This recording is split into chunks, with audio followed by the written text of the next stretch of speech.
And let's put something in perspective. We're talking about this has been going on for a month. Yeah.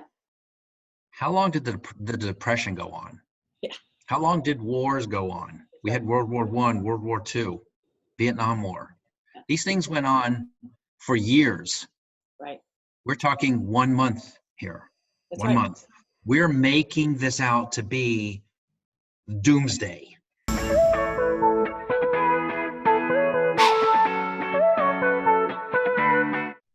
Hey, everybody. Welcome to Stamp of Approval.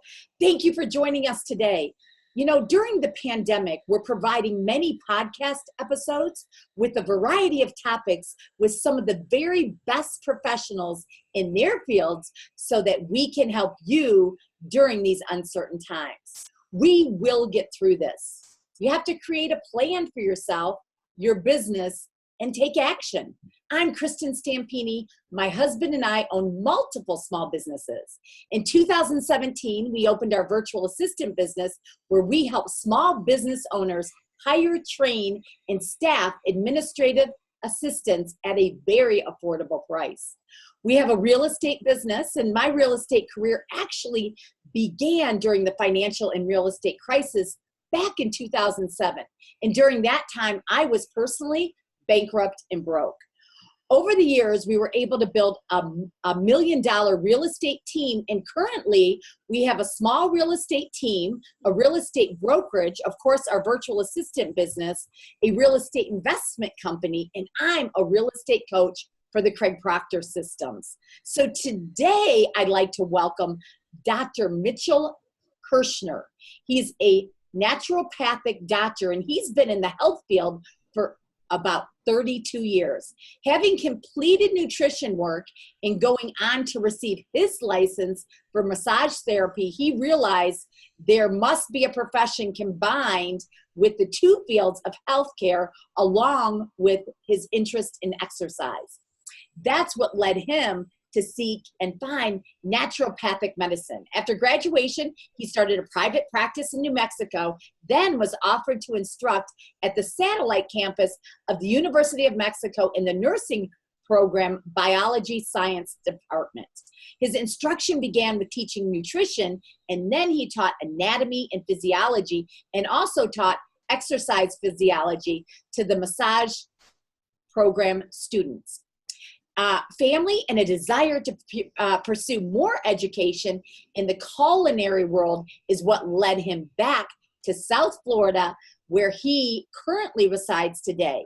He has the skills to teach and motivate people to learn as a result to his passion for health and human body. So today we're really going to dig in to different things that he recommends and topics of what people are going through and how we can get through these uncertain times. So welcome, Dr. Kershner.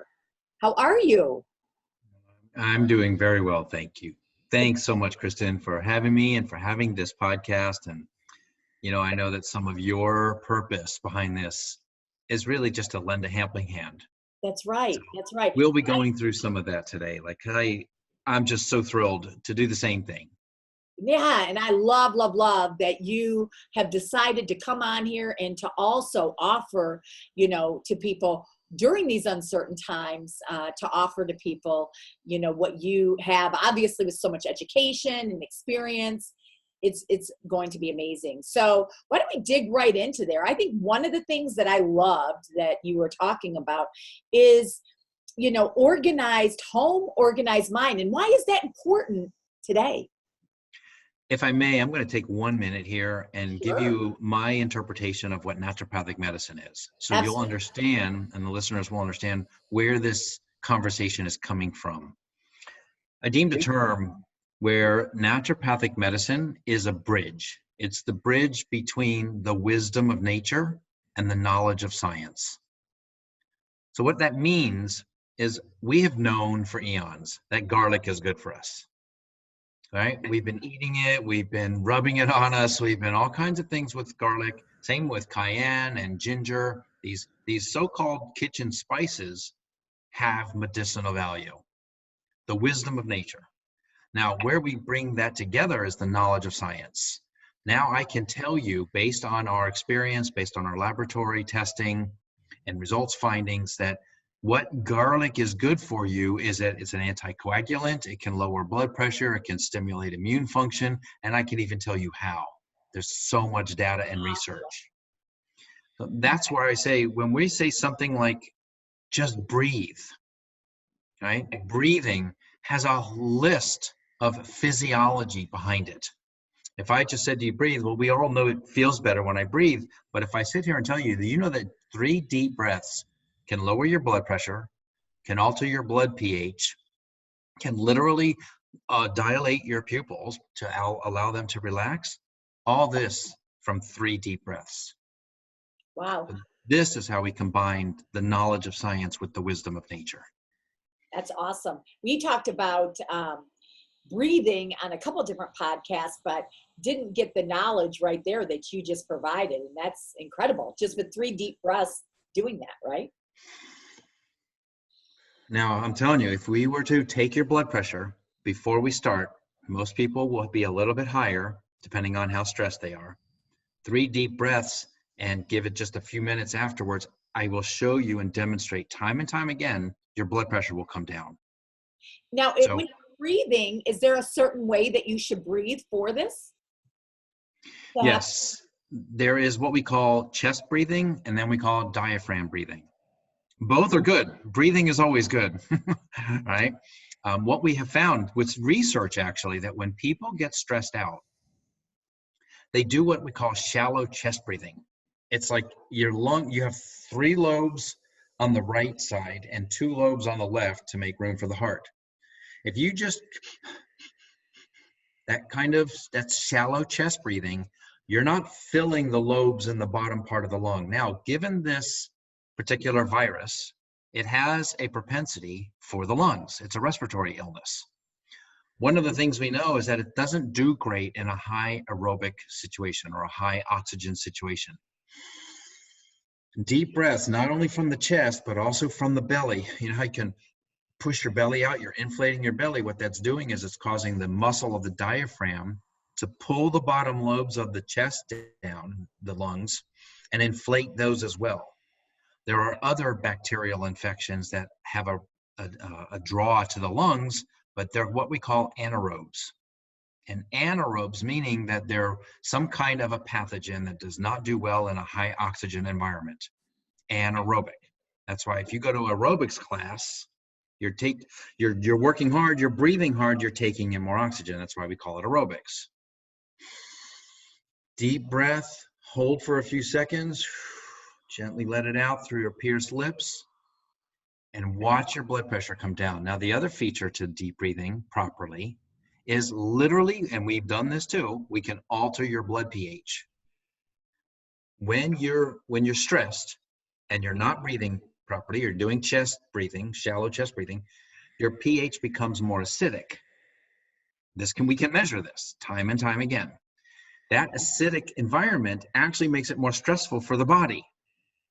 So something as simple as these deep breaths not only lowers your blood pressure, but can alter your blood pH. And this is all stuff that is, we like to say in science, in the world of science, it's something that can be reproducible.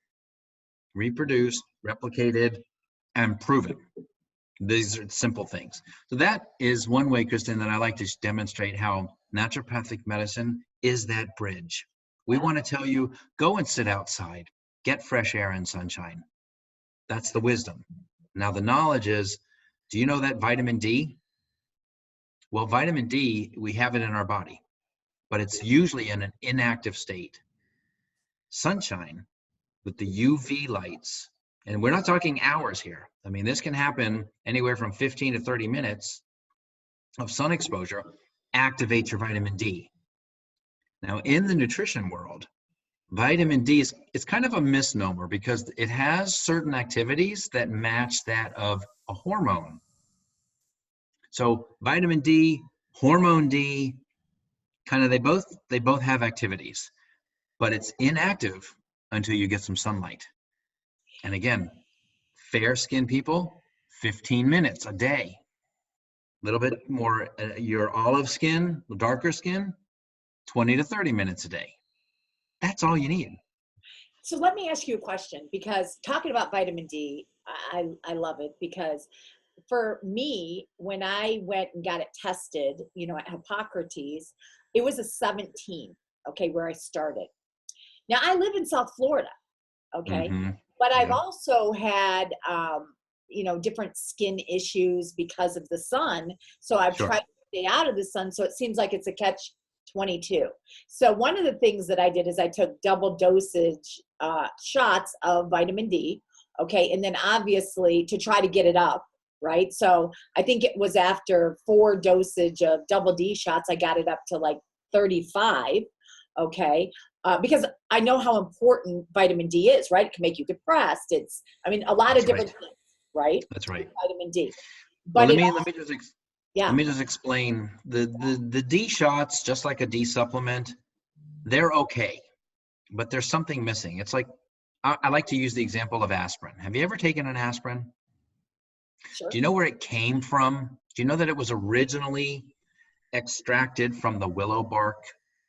There's a willow branch, a willow tree that grows near streams. And I've done this. I've actually harvested it, where you chop off a couple of the limbs, you peel the bark, and then you dry it. And then you can either pound it into a powder or put it into a tincture or just put it in and make a tea out of it. Well, that's where aspirin originally came from. It's called salicylic acid, which is the active ingredient in aspirin. Laboratories today, science, they just figured out a way to make salicylic acid. But you'll notice there's a side effect to taking too much aspirin. It's called stomach ulcers. The only side effect to drinking too much willow bark tea is having to go to the bathroom a lot. Because there's a lot of protective mechanisms in the rest of the bark, rather than just the acid, just that extract. With the vitamin D, the other thing is there are things that are going on with the sun hitting your skin. Now, we talk about skin issues. One of the things that we have found over the last 40 to 50 years is as we have become more industrialized, we are spending more time indoors. Then we go out on the weekend to try to get some sunshine or do something outside. And just going from your house to the car, or from the car to a building, it's something, but it's not the same as sitting outside 15, 20, 25 minutes. And if you do that regularly enough, we actually have a little cell in your skin called a melanocyte. Melanin, you might have heard of. Melanin is what gives your skin that color to it. Well, melanocytes are the cells that give you that melanin, which acts as a sunscreen. But you don't activate them if you only go out in the sun once a week.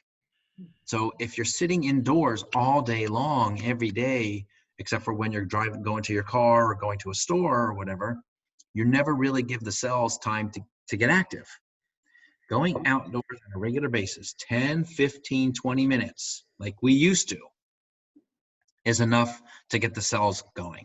Once they start producing their melanin, telling you it's the internal sunscreen for our bodies, but it doesn't happen once a week. So lack of vitamin D does what? Well, like you mentioned, vitamin D is required and necessary for a variety of things. One is normal good bone health.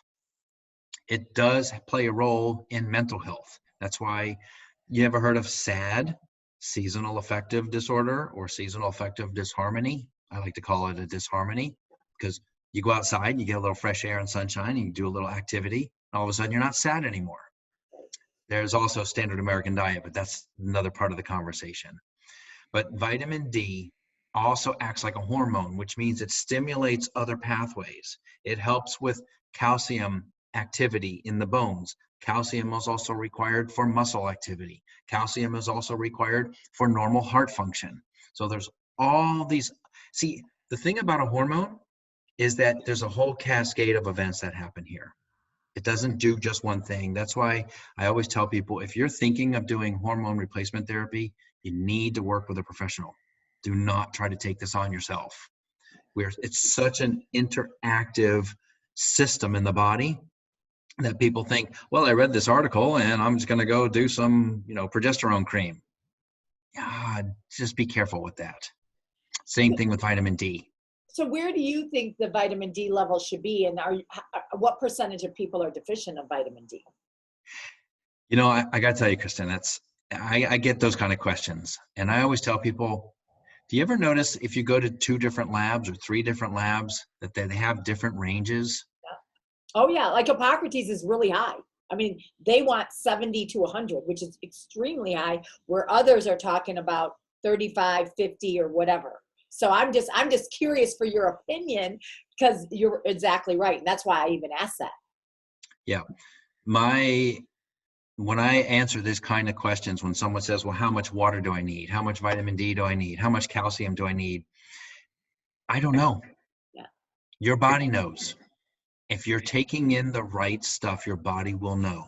If you're not interfering, I'm telling you, you look like you're on the slightly more lighter skinned tone. I am. If you go outside for 15 minutes a day, take a break, have a cup of tea. I've made a routine out of these last couple weeks, which we're going to get into why this has been such a great time in our life, really. But I've been making a point of at least 5 days a week to go about 2:30 or 3 o'clock in the afternoon. Now it's going to be like 3 or 3:30.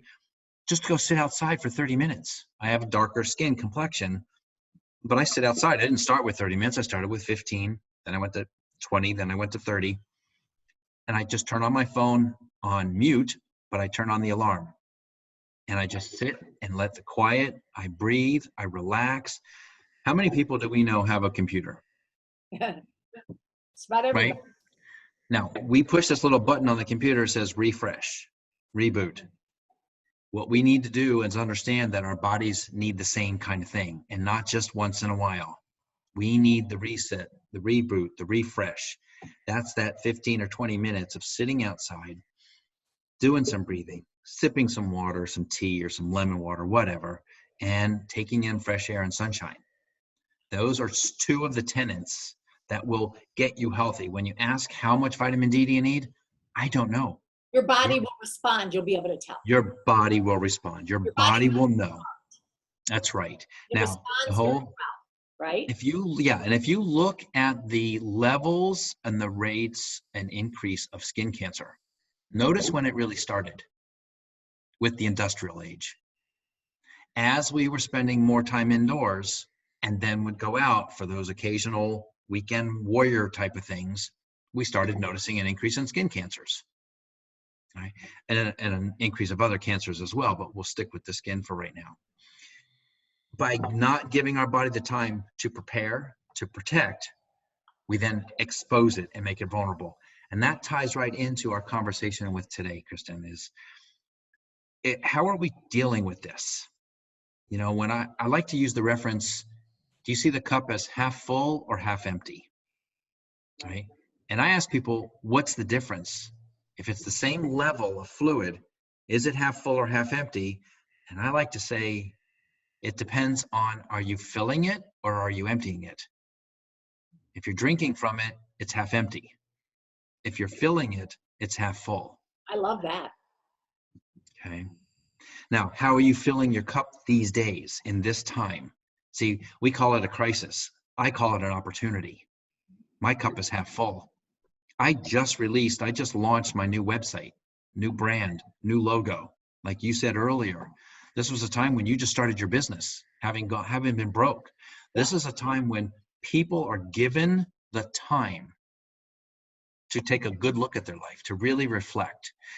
I shared something. I was thinking about it this morning, knowing that we were going to talk, and I thought, what is this whole thing? We're being quarantined. Well, you can call it that. I mean, I don't have to stay in my home. I could leave. I can go to the store. I can go get gas. I can go take a walk someplace. But we're being told to stay in. To me, that's the cup half empty. If I wanted to say the cup was half full, I would think of it more like I'm being given the chance to refresh, to relax, to kind of rejuvenate myself and come up with some new ideas of what I want to do here, where I want to go with my life. We're being given this opportunity. This is a time, and the beautiful part of this, first time in human history that we know of, that everyone on the planet is in the same boat. right. The one thing that I love about this, and I'm going to say this, I love this about this virus and this opportunity. The virus is doing something. It's trying to teach us something. Did you notice that the virus doesn't care what gender you are? It doesn't care what religion you are. It doesn't care what border you live behind. It doesn't care. What it's showing us is that we're all human and we're all in this together, Right. all around the globe. This is I refer to this time as a global event of transformation. This is a time when we have an opportunity to find peace with each other. I understand things like wars and things like that are kind of subsided for a little while. Fighting has dropped. Some domestic challenges are there because people are starting to get used to having someone around all the time, but this is a real opportunity for us to find that peace inside. So this isn't like you're stuck inside. This is the opportunity to go inside. Get to know who you are. And Find I that. totally agree with you, but there's so many people that it's even hard for them to get out of bed. Sure. And it's hard because, number one, they don't have it, fortunately the stimulus checks just came out. Unemployment, I know, is still backed up. A little bit of people are seeing that. We have, I don't even know right now, but we could have up to 47 million unemployed. Okay. Up to 47. So that's like 30%, right? 30% of our country. Anyways, so what helping those people not be too hard on themselves, right? Yep. Just do little things. Yes. And let's put something in perspective. We're talking about this has been going on for a month. Yeah. How long did the Depression go on? Yeah. How long did wars go on? We had World War I, World War II, Vietnam War. These things went on for years. Right. We're talking 1 month here. That's 1 right. month. We're making this out to be doomsday. Right. And all I'm saying is put a little perspective in here, right? Look, I'm not taking away from anybody. I've lost clients. Some people said, I just can't do this right now. I'm going, this is the time you actually need it. But okay, take care of yourself. Call me when you're ready. But put it in perspective. It's 1 month. Now it may go on, maybe one more. It'll start to level off. Things will begin to return. People will go back to work because our society is not going to stop from this. We're just taking a pause. That's right. So again, the mindset of, oh my God, a third of the population's out of work. No, we're just taking a break. Don't go there. Because when the restaurants open, they're going to need people to work there. When the bars open, well, some of the bars are already open, but when other stores are open, they're going to need people to go back to work. All of this is going to happen within the next month. Well, and the thing is, and that's perfect what you're saying, because most of us have been affected. Okay, obviously, absolutely. A few, Amazon, grocery stores have not. Okay, sure. But most of us have been affected, and some of us a lot more than others. Correct. But the thing is your mind is so important that you actually change your state of mind, and it can happen like that. Okay. Exactly. And the thing is I'm like you, and there's a lot of opportunity now. So I'm reflecting on myself. Okay. And also there's a lot of opportunity. I've been able to slow down and breathe and change things in my business. I've been able to adjust things to make it better. Okay. But I also am very optimistic. And, even if don't be too hard on yourself during these times, but get up, put on some makeup or what makes you feel good, take a shower, take a walk. Like Dr. Mitchell was saying, just be outside for 30 minutes. Now, I don't know if you saw, but the Midwest got snow, right? Yes, I saw. But just getting out. So what? Put on an extra layer of clothes. Right. Go for a walk. Yes. All right. I'm going to give you a little example of what a day could look like. And this is generalized, right? So in the morning, almost every morning, I have about an hour and a half routine where I wake up, I do a little quiet breathing, get my day started, I begin to think about what's positive. What do I have to be grateful for? 15 minutes, 10, 15 minutes, right? Then I get up, wash my face, drink a cup of water. Then I go in the room and I do some stretching, some yoga. Because I really feel it's really important to have your body be active and limber, especially because we're doing so much sitting. And that usually takes me somewhere between 20 and 30 minutes. If I'm feeling really motivated, I throw in a couple sit-ups and push-ups. Depends on the day, right? Then I get up and I make a cup of tea and I go back and I do some reading for about 20 or 30 minutes. Something to fill my mind. Because you're right, Kristin, probably the most important thing right now isn't what food you're eating. That's important, but not the most important. What's most important is, what are your thoughts? What are you feeding this, your mind? Because if you're feeding it fear, you're going to get fear. That's right. There's an old parable, a Native American parable, where the grandchild asked grandpa about, how do I deal with these thoughts in my head? And grandpa said, you have two wolves in your head, the evil wolf that wants to destroy everything and the good wolf that wants to make your life better. And they're in a fight. And the grandson said, well, Grandpa, which one wins? And the grandfather said, the one you feed.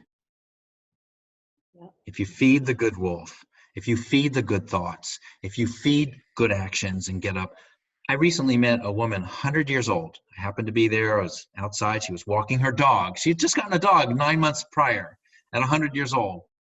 And she looked very well dressed for herself. And I said, well, do you dress like this all the time? She goes, every day. I get up, I clean myself, I put on my clothes, I put on my makeup every day. I said, that's incentive. That's inspiration. So feed your mind, feed your body, right? So that's what I do in my morning. Then I go and I do some of my work. I'm working on a couple of projects. Then in my afternoon, I'm telling you, every day, almost 2:30, 3 o'clock, whatever, go sit outside, just refresh, take this time. Do you know that for the first time since where I'm living, I'm like really hearing the birds? I'm hearing calm. It feels calm, not like this crazy running around, because that really tends to work on your body, physiology, your immunity, your cardiovascular system. All of these are affected by this constant running that we've been doing. That's right. We're taking a break here. Doesn't mean stop. Don't misunderstand. Doesn't mean stop what you're doing. It just means slow down a little bit. There's a saying by somebody that I work with. He says, slow down to go fast. Yeah. Take this time to slow down to figure out, what can I do with this opportunity that we're given? What can I create? Is there a book in you? Is there a movie in you? Are there paintings that you've been wanting to do? Because one thing I can tell you, Kristin, this is an opportunity to get off of what we call someday island. Called Someday Island. Someday I'll get to that book. Someday I'll paint that next picture. We all have that. We all did, right? We get so busy with trying to make it. Yeah. We're forgetting the most important thing is live it. Yeah. Right? So get off Someday Island, pick up that book. One thing you might want to do, which is a great opportunity, is start really going through your house and organizing. Your environment also leads to a clear mind. If there's too much stuff around, you don't realize it, but subconsciously, your mind takes in all that information. So I challenge your listeners, take an opportunity to really clear an area in their house, like really clear, have minimal there. And just sit with that for a little bit and see how that feels. And then think about that drawer you've been trying to duck away from, or we call them the junk drawers in the kitchen or whatever, right? Everything goes in there that can't find any place for anything else. Get rid of it. Clear these kind of things out. I would also suggest one of the other things to do, which is not only good for your brain, for your activities, right? But it also ends up being beneficial, is make a list of all the projects around your house that you've been putting off, probably for the last couple of years. I got a screen that's got a tear in it. I've got windows that probably I'd be able to see better if I just cleaned them. Like, make this whole list and then go through the list and do them, check them off. And I would even suggest, let's say you make your list and say, I'm going to do these on Tuesday. I'm going to do this on Wednesday. So it's kind of like your job. You're putting yourself to work, improving your own life. Does it get any better? That's right. That's right. That's great. And what about inter-family communication? Look, as many people are beginning to realize, we have a lot more families sticking around a lot more these days, right? I want to clarify something first. One, there's a huge difference between talking and communicating. Okay? Talking are just words. You're just telling the weather. You're telling what's obvious. That's talking. Communicating has to do with what you're really thinking, what you're really feeling. It's that bridge between your heart and your mind, your heart and your brain. That's communicating, allowing someone to communicate, allowing kids to tell you what they're really feeling. That's interfamily communication. Letting them speak their word, letting them speak their mind, not telling them exactly what they have to do every single minute of every single day because you're not used to having them around. Yeah. Then the flip side, having your kids understand that, look, you're not used to this either. Let's talk. And sometimes mommy or daddy, I'm going to change a term here. We've been using the term social distancing. I think we're moving into physical distancing. It's okay to be social, even during this. Having a little physical distance right now is just a safety measure, right? Same thing in the home. There are times when you need some physical distancing, and it's okay to not feel guilty about saying, I need a break. I need to go in the other room, and I ask you to not bother me for the next 15 minutes. Literally, and put a time limit on it. So that way they understand mommy needs a break or daddy needs a break, and I can ask them the question I need to ask them in 15 minutes or 20 minutes. So the interaction, communication between families, you got to talk with each other. And you got to tell everybody what's going on, and the parents need to let their children talk, and they need to let them express themselves.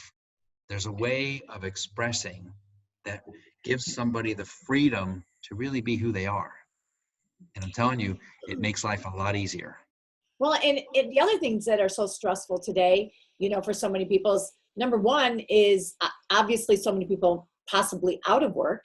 Another thing is they could be with, if you have significant other or husband or a wife or whatever at home together, and both of you may be out of work, or one may be working, or both may be working. So that's a new norm, right? Yep. And then also you've got your kids home, right? That you're not used to all the time. Right. And you're trying to get them, either you're homeschooling them yourself or the schools are doing Zoom meeting. So all of that together, what do you say about all of that? Like, what can people do?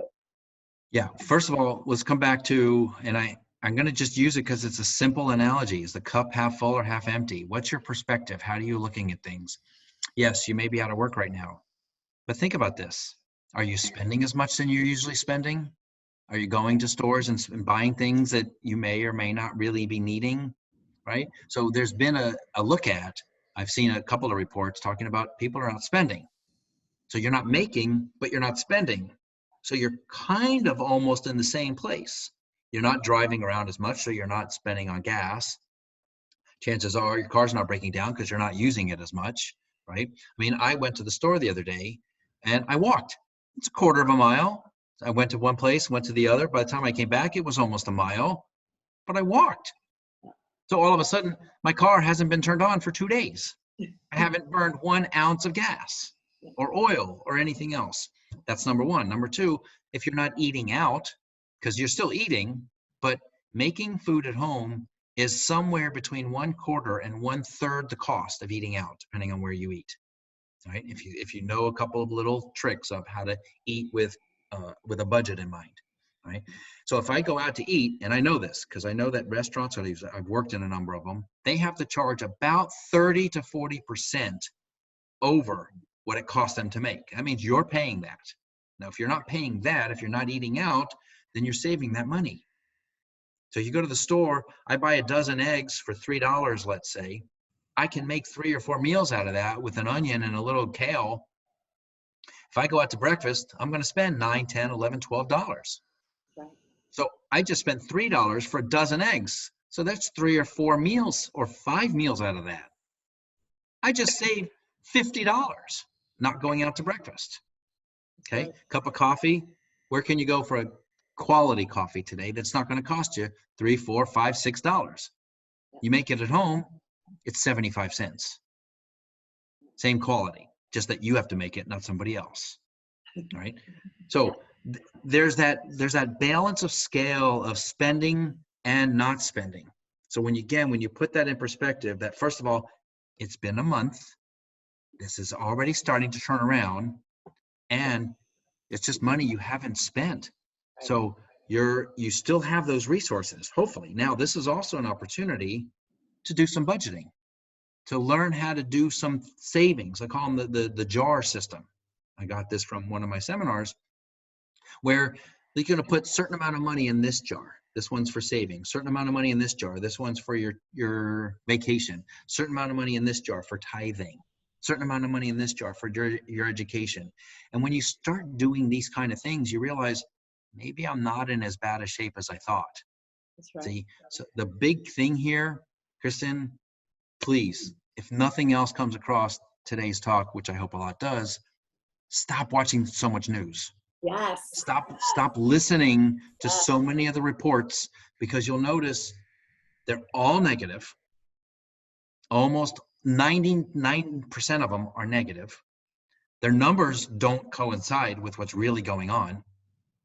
We live here in South Florida. Do you know that in Florida, there have been less than 600 deaths from this? That's right. Now, in a state of 20 million people, 600 deaths from something like this is a drop in the bucket. It's not a drop in the bucket to those people, but it's a drop in the bucket from the statistic standpoint. Get a sense of reality, all right? Use physical distancing. So I'm going to leave you, not leave you, but I'm going to share something. It's called CYB. CYB. First of all, cover your butt. All right? Cover your butt means take the proper precautions. If you go out, keep a little distance between you and other people. First of all, get over the fear. You don't just spread it by looking at somebody. You don't spread it by being within an arm's distance of them, unless they cough, sneeze, or touch you, and it's been on them as well. All right? So just being around other human beings doesn't mean you're transferring a disease. There has to be fluid exchange. So if you keep a little distance, you keep the fluids away. Okay? Not a problem. Cover your butt. Protect yourself. Cover your brain. In other words, be careful who you're listening to and what you're listening to. Don't let those thoughts enter here, because in amongst all the other fear that's going on and all the other stories and all the other statistics, it's just messing you up. It's not helping. So cover your butt, cover your brain. The third is count your blessings. If I ask you to look to the right and focus on something, or look to the left and focus on something, can you do both at the same time? No. So to the right is all the fear and the news. To the left is the fact that you have a home, you have a roof over your head.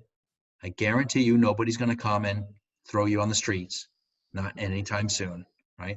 So you've got a roof, probably open the refrigerator, there's food in there. You flip a switch, there's lights that are going to come on. Count your blessings. You turn a little knob and water comes out. Count your blessings.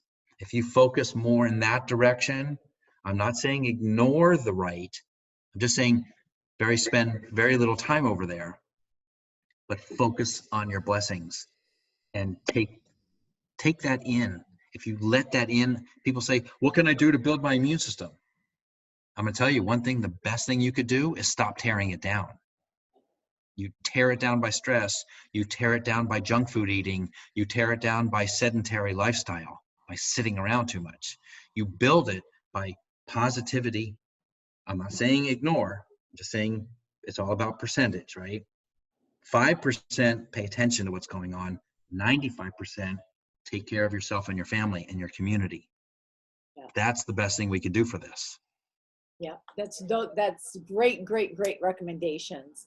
So, for what do you do exactly? Like, if anybody wanted to, learn more and everything else, what do you do? What are your services that you offer yourself, especially during these, uncertain times as well?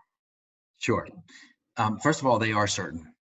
Yeah, They are certain, right? We will get through this I agree. and we'll come out stronger. Yeah, I We, agree. to me, what's certain about this is for this one moment in our history, again, this is an opportunity to see that we are all equal. Every single one of us, gender, race, religion, creed, whatever. So what I like to do is I go into companies or corporations and I give talks, health and wellness. I'm an integrative health and wellness educator. That includes dietary, lifestyle, like the conversation we're having here, doing things like teaching the benefits of ergonomics, the right chair, the right computer, the right keyboard. I mean, there's all kinds of things that you can do to improve your health where you spend more time than any place else, if you think about it, right? You spend approximately, the average person spends about 40 hours a week at work. And of those 40 hours, how much time do they spend in their chair, sitting at a desk, behind a computer? So there are ways to make that a healthier environment. Yeah. I do that. I've written a couple books. I've got a couple more coming. One of them is actually a children's book. And I'm going to show you the title. I don't know if you can see it very well. This is our Spanish version. Can you see that? Yeah. How exciting. The title in English is called Tooth Ahoy, Pirate Pete's Voyage to Healthy Teeth. It's not really about teeth. I mean, it is, but it's not. It's really about trying to understand that we can have an impact on the rates of childhood obesity and diabetes by doing some things a little differently. This time right now is that opportunity. So I've written that book. I've also written a book, which I'm redoing right now, just to bring it a little bit up to date. It's called Staying Healthy While at Your Computer. Tips and techniques for preventing computer-related injuries. Wow. Something as simple, right? Yeah. Keyboards. Do you know that keyboards cause your hands to be in an unnatural state, an unnatural position? They should be more like this. Can you see the hands okay? Yeah. But most keyboards cause you to what's called pronate your hands or laterally bend your wrists out. And what that does is it puts strain on the carpal tunnel area of the wrist because of that bent position. By putting it in its more natural position and elevating your wrist a little bit, you can cut down and possibly even prevent carpal tunnel syndrome. Wow. That's Simple awesome. little things. So I do that. Like I said, I give corporate and company talks. And I'm also with the new website, which is drmitchellkershner.com. And what's on there, there are programs people will be able to get involved with, and they can be able to institute. I'm writing a program right now on a naturopathic approach to sugar detox. Nice. One of the things, because people are saying, well, I don't usually eat dessert, but during this time, I'm going to let myself eat dessert. Well, okay, but you're setting yourself up here. When we come out of this, we're all going to need some cleansing and some detoxing. Yeah. Right. So I've also written a program for a seasonal detox cleanse. In other words, 4 times a year, based on history. If you look at traditional Chinese medicine and you look at Ayurvedic medicine, these are 4,000 and 5,000 year old medicines. You think they got it right after all that time? You think they got some hints on how to do things a little differently? We hope so, right? After 5,000 years, they probably figured a couple things out. That's right. Well, what I've done is I combined those philosophies with a form of healthcare that's even older than that, called Mother Nature. There's a reason for the season. There's a season for each lifetime, right? So there's a reason that there's a winter squash and a summer squash. The nutritional ingredients in those two different squashes, even though they're both squash or they're cousins, they have different nutrients. And there's a reason for the ones that you eat in the winter, because they do different things in your body than the ones you eat in the summer. So my programs gear a lot towards helping you get back in balance with that. Wow, that's awesome. So the best way to reach out to you, they just can go through your website, right? And Yes, that's Mitchell, and we'll leave the information below. So you guys will have the website and you can reach out through there, correct? Yes, yes. And Dr. Mitchell, ND, naturopathic doctor or nature doctor. That's how I'm found. It can be found on Facebook or Instagram. But Kristin, all I want to say in closing to your listeners is this is a good time to take care of ourselves and take care of each other. This is a good time to remember our families. I mean, our elders. I like to call them elders, not the old ones, right? These are the people who carved the path for us to be here today. It's time that we reach out to them. I had my first Zoom with my dad and his girlfriend and my sister up in New York. We were all on the Zoom together. We were all on this, we were able to communicate in a way together and see each other. I mean, this time is also a time where we're bringing families together. So don't forget our elders. Don't forget those people in your life. That's right. Well, thank you to my listeners, and thank you, everybody, and thank you, Dr. Mitchell. It was awesome having you today. And have a great day, everybody. Thanks.